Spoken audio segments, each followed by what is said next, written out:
শুধু দর্শক শ্রোতা, আমরা দেখতে পাচ্ছি যে এখানে বৈষম্য বিরোধী ছাত্ররা যারা এখানে কাজ করছে তারা কিন্তু খুব সুন্দরভাবে দেয়াল লিখন লিখছে।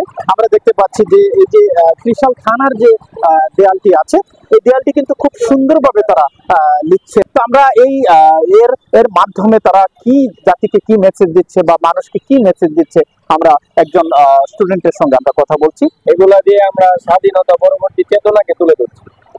আমাদের নতুন প্রজন্মের কাছে আমরা মেসেজ পৌঁছে দিচ্ছি যে আসলে আমাদের স্বাধীনতাটা আমরা কিভাবে অর্জন করেছি। আরেকজন বৈষম্য বিরোধী ছাত্রের সঙ্গে আমরা কথা বলছি। জি, আপনি আপনাদেরকে একটু বলবেন যে এই যে দেয়াল লেখার মাধ্যমে আপনারা কি মেসেজ দিচ্ছেন আমাদেরকে? মানে এটা হচ্ছে মূলত আমরা যে রক্তের বিনিময়ে যে স্বাধীনতাটা পেয়েছে, এটার মাধ্যমে যাতে মানুষ এটা স্মরণ রাখে, এটা যাতে স্মৃতিতে থাকে, মানুষ যাতে ভুলে না যায়, এটা হচ্ছে আমাদের মূল উদ্দেশ্য। আর এটা দিয়ে বোঝানো হচ্ছে প্রতিবাদী একটা স্বর আছে এখানে, এটাতে যাতে এটা দেখে যাতে মানুষ বুঝতে পারে প্রতিবাদটা কিভাবে হয়েছে, কেমনে হয়েছে, যাতে এটাই মানুষের স্মৃতিতে থাকে। এটা হচ্ছে আমাদের মূল উদ্দেশ্য।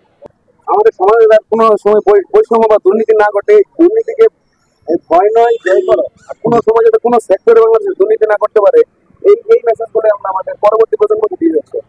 বৈষম্য বিরোধী ছাত্র আন্দোলনের ছাত্ররা এভাবে দেয়াল লিখনের মাধ্যমে বলছিল যে বাংলাদেশে যেন আর দুর্নীতি না হয় এবং প্রত্যেকটা ক্ষেত্রে যেন গণতন্ত্র ফিরে আসে এবং সেই সাথে যেন সমঝোতা ফিরে আসে, এই প্রত্যাশা করছিলেন। জান্নাতুল ফারুকী, IBM টেলিভিশন।